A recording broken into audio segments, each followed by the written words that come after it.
All right, welcome. We are back live on LinkedIn once again. This is the Sidetrain LinkedIn account. I'm Gareth, but we are joined as always by my good friend Maria Machado for the next installment in our fantastic series, How Do You Solve a Problem with Maria and Gareth. Maria, how are you doing today? Everything going well? I am very good, thank you. How are you? I'm good. I'm looking out at the snow. So Christmas is obviously coming. What's the weather like in Portugal today?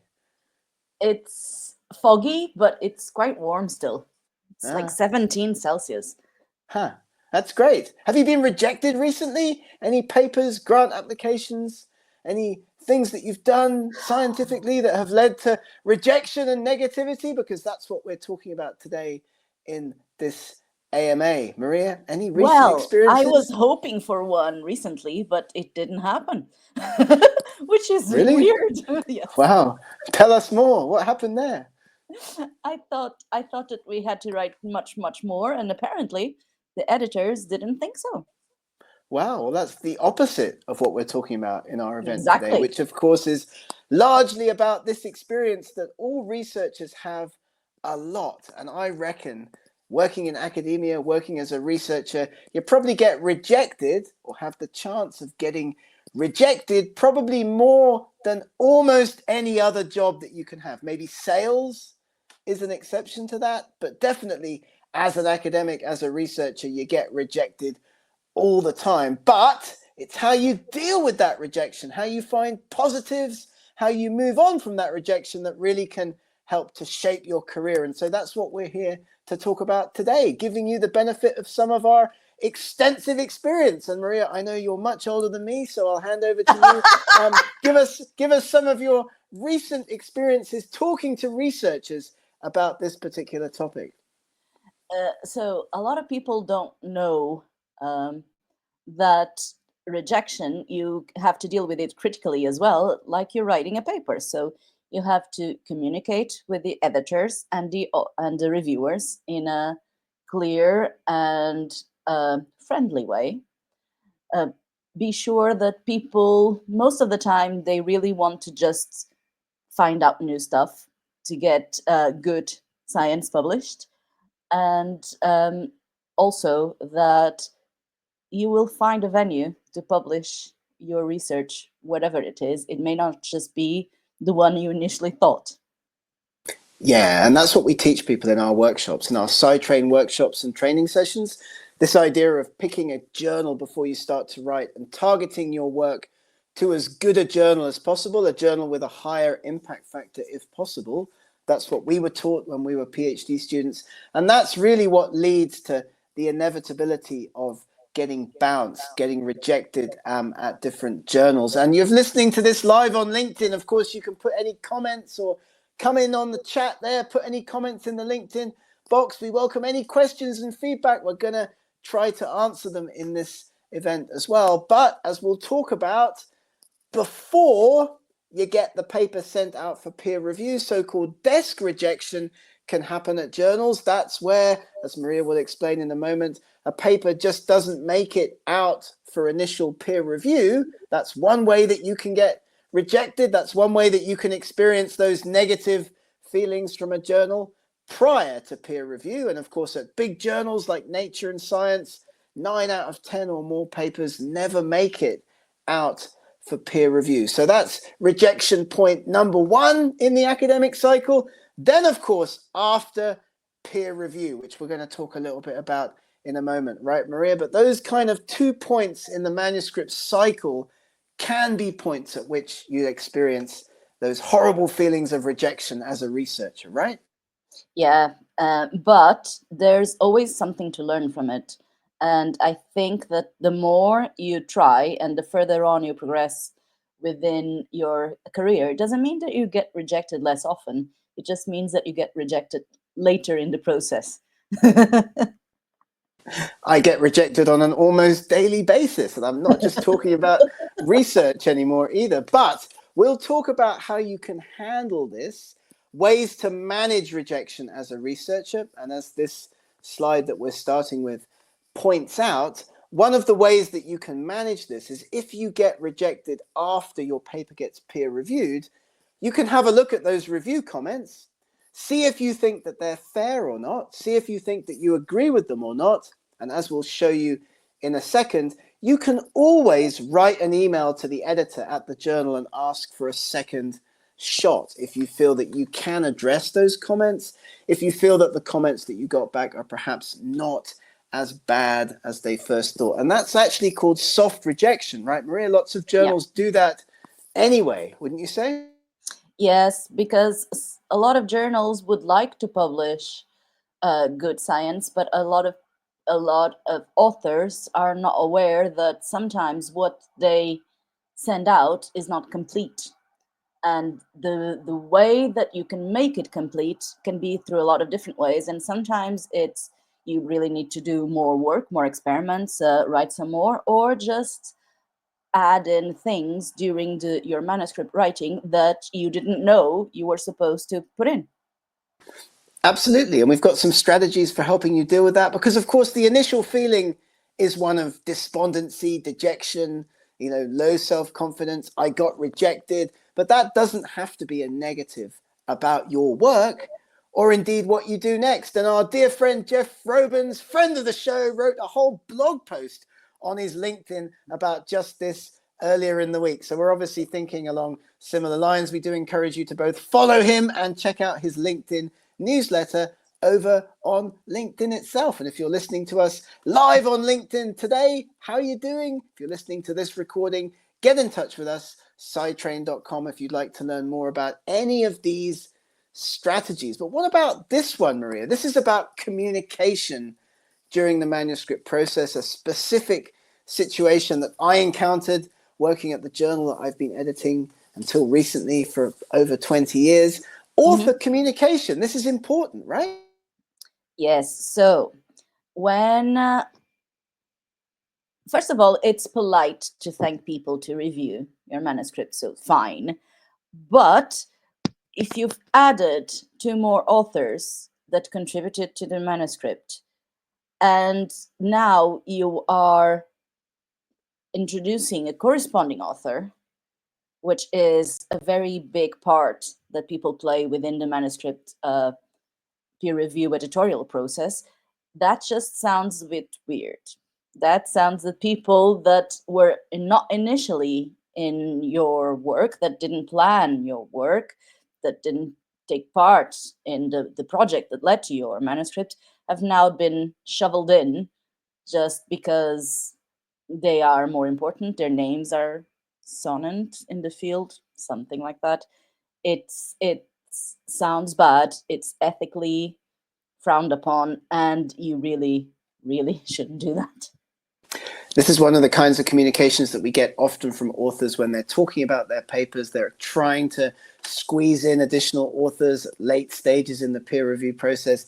This is not really something that you should be doing. It actually raises lots of red flags for journals and publishers. There's lots of forms and paperwork that we have to complete. Like all of the other authors already listed on the paper would have to approve any additions or any changes. So take advantage of these opportunities to communicate with editors and editorial offices by being positive, as Maria mentioned. That always creates a much better impression than extreme anger or negativity about the paper, but also make sure that you do tell the editor what it is exactly that you would like them to be telling you about your article. If it gets rejected and you feel that you have some room for improvement, you could potentially make the changes that the editor, that the peer reviewer is asking for, then get back in touch with the editor and ask for a second round. And here's another example of a quite negative, quite angry, like communication, this time from a peer reviewer, because it's difficult, isn't it, Maria, to keep everybody happy in the publication cycle. Yes, and whenever you're very invested about your work, like most academics are, and whenever you feel like you're contributing to your field and you're shaping the way that it's progressing and its future, you get quite angry about bad science or bad research. And here, the peer reviewer just is venting that the author should have written a better paper and he doesn't want to review for that journal anymore. But this is not appropriate. You are dealing with people within your field, subject matter experts, editors of a journal, that will then probably not view very kindly upon you when you, as an author, are trying to publish a paper. So this is something that you should always think about carefully, why you accepted to review a paper if you really think you have the time, um, and the inclination to do so at that point in time. It's tough. I mean, it's really tough, but like our instincts always when we get something negative over email, like in this case, it's a request from the editor, me, Mhm. asking for, a peer review. Like, where's the review? Like I'm asking hopefully in quite a polite way. It's been 6 weeks since the review should have been submitted. And of course, I'm getting it in the neck from the authors on the other side of the fence, writing me emails asking me about their paper. So, this is an email chain that I got in quick succession from the peer reviewer. And, it's always a better idea. I mean, I know who this person is. I won't be asking them to review any papers in the future, right? So, as a career development transferable skill, try to always be polite, try to always be constructive, asking for feedback in these kinds of situations, even if you feel that you've been unfairly treated by the journal. If you get rejected and you don't feel that that's a fair set of comments, of course, there are ways that you can deal with that. And remember, we talked about desk rejection. That's the first stage in the process where many papers get rejected before peer review. But if your paper's gone out for peer review, we were dealing with a situation recently with a big medical journal that Maria will know all about. The paper gets out for peer review. Sometimes that's cause for celebration because 9 out of 10 papers don't make it out for peer review. What happens, Maria, if you get rejected after peer review? And sometimes this can be a lot of waiting for authors to get these comments back as well. Yes, it can be a lot of waiting because you have to clear the editorial process and then you have to clear peer review itself. And the more complex the paper is, the longer it will take for busy academics that are also doing their own research to review your paper.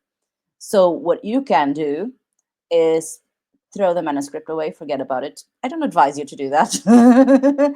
You just spend a lot of time and a lot of effort doing it. So try to get something out of your work. You can, if you think that the process was poorly conducted or there were flaws or people didn't actually understand what we are trying to say, you can appeal against the decision. So write to the editor and have a point by point rebuttal of uh, of what you think is the fair uh, evaluation of your paper. You can find another journal within that field, reformat it, and submit it to a different journal as is. Just, try a different journal. Or you can actually take advantage of the feedback that you received from the peer reviewers and make changes and submit it to a different journal and then consider it a completely new submission. Or you can make the changes and resubmit it to the same journal and talk to the editor and say, well, I think that we could actually make the changes, maybe not during the timeline that you proposed, but we are willing to consider a new submission if you would consider sending it out for the review again. You're in that space where you've gotten comments back. The paper, let's imagine the situation that your paper's been rejected, but you're looking at the review comments and you feel that hey, they're not that bad.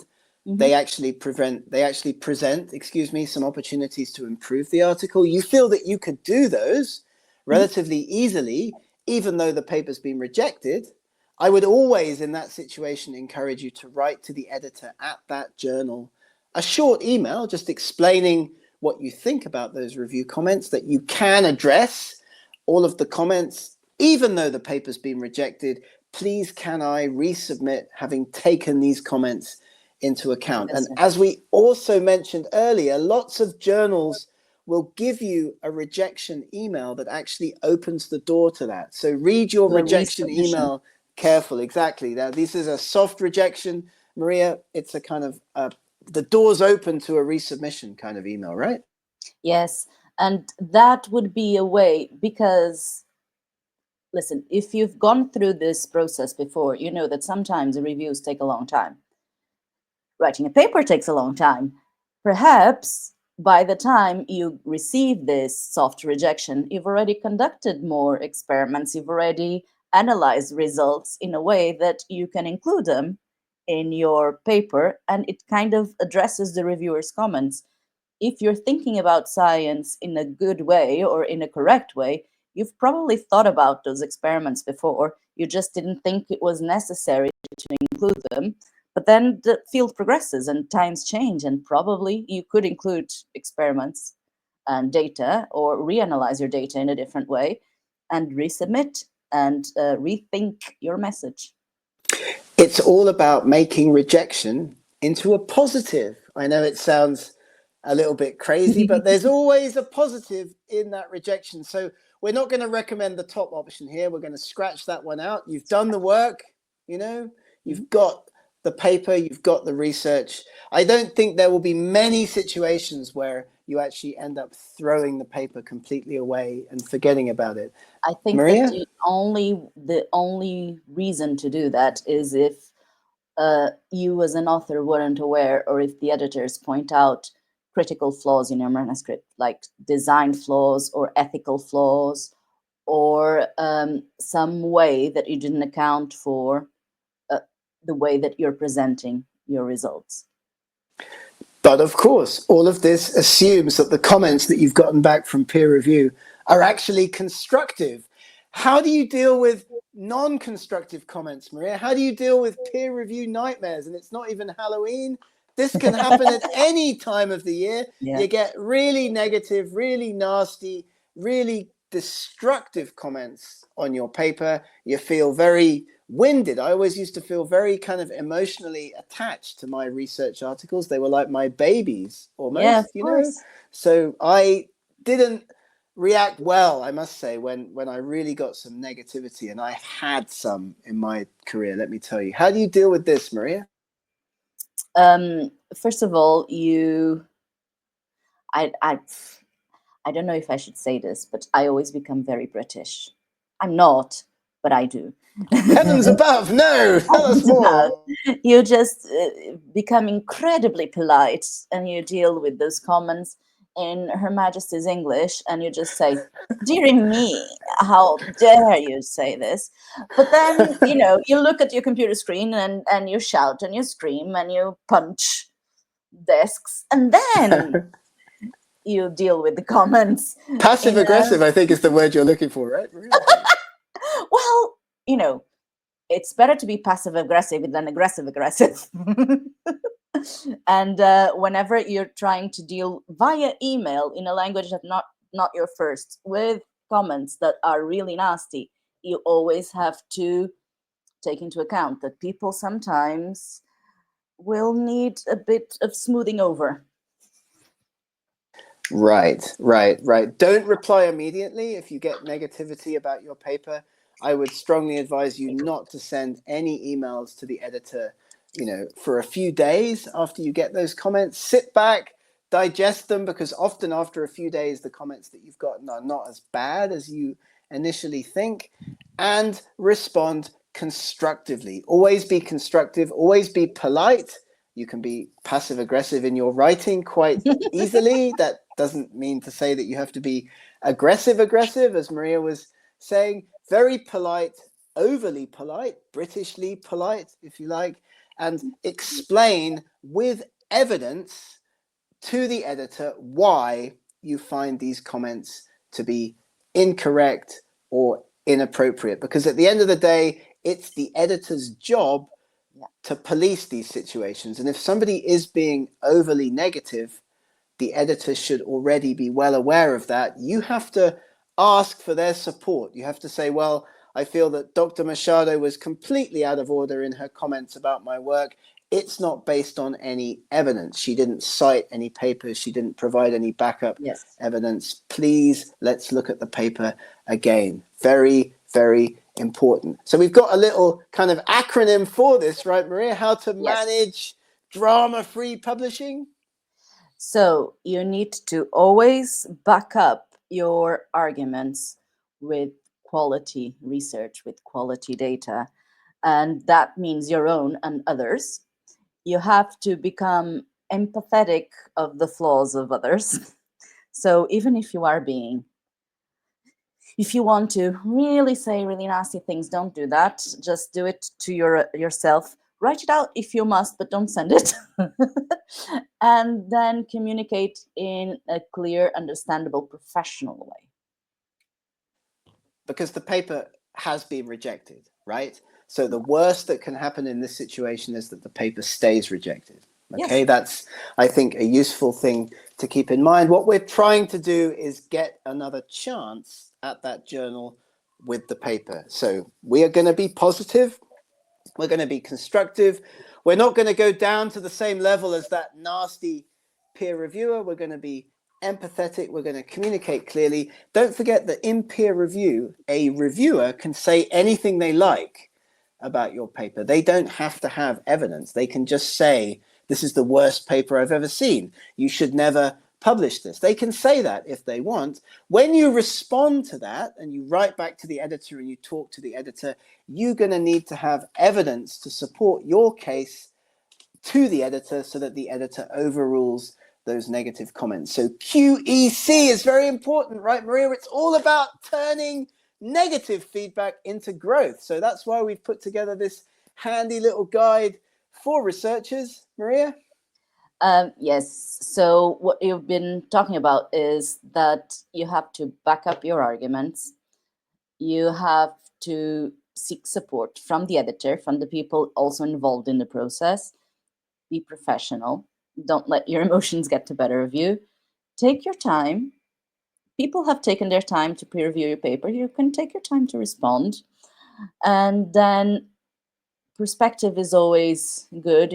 Just get back, try to be as objective as you possibly can, as dispassionate as you possibly can when looking at the comments, but also keep to your own view that valid and invalid criticism are two different things, and you shouldn't tolerate invalid criticism. Absolutely. And again, like, you can write to the editor, you can communicate that with the editor. I don't think these comments are valid for X, Y, and Z reasons. Here's some citations, here's some extra evidence, here's some support that backs up your position against that of the peer reviewers. And I would say, for me at least, as a very emotional person, let me tell you, if you send me an email and it's nasty, my initial instinct will be to immediately write you back an even nastier one. But, like, I can tell you from lots of bitter experience in my working career, research career, sit back for at least 48 hours, I would say. Embrace that power of perspective. It's never as bad as it looks when you first get that rejection letter. There will be positive comments in the rejection that you can use to develop the work and get it into an even better journal, potentially. Right, Maria? Yes, that has happened in the past because people tell you things and give you ideas of things that you could look at in a different perspective. And I have had, I've seen in my field people thanking the reviewers in their acknowledgements, which is always nice.